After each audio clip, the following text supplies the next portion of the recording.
ஏய், இன்னைக்கு உனக்கு மேக்ஸ் எக்ஸாம் தானே? ஆமா. கணக்குல நான் ரொம்ப சிம்பிளான கேள்வி கேட்குறேன். அதுக்கு மட்டும் நீ தப்பா பதில் சொன்ன உன்னை செத்துருவேன். 2 2 எவ்வளோ? 4 4 4 8. அப்படியா? இப்போ நான் கடைசியா ஒரு கேள்வி கேட்குறேன். அதுக்கு மட்டும் நீ கரெக்டாக பதில் சொல்லிட்ட, நீ நல்லா படிக்கிறன்றதை நான் ஒத்துக்கிறேன். 2 லட்சத்துல 1,36,000 போனா எவ்வளோ? ரொம்ப கஷ்டமா இருக்குதே. ஏய், நாடி யோசிக்கிற? 7வது படிக்கிற? இது கூட தெரியலையா? இது கூட தெரியலையா? இது கூட தெரியாது? தெரியுதா? ஏய் நிறுத்துடா. என்னம்மா? நான் ஒரு கேள்வி கேக்குறேன். கேளுமா. அவகிட்ட இல்லடா, உன்கிட்ட. ஏன் கிட்டயா? கேளுமா. எனக்கு கணக்கெல்லாம் காப்பி குடிக்கிற மாதிரி.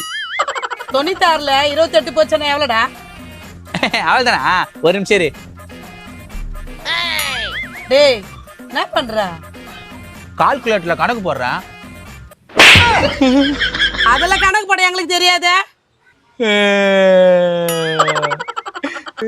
மாடு மாரி வளர்ந்துருக்கு உனக்கே தெரியல. 7வது படிக்கிற குழந்தைக்கு அப்புறம் தெரியும். போட்டேன்னா போற ஏந்த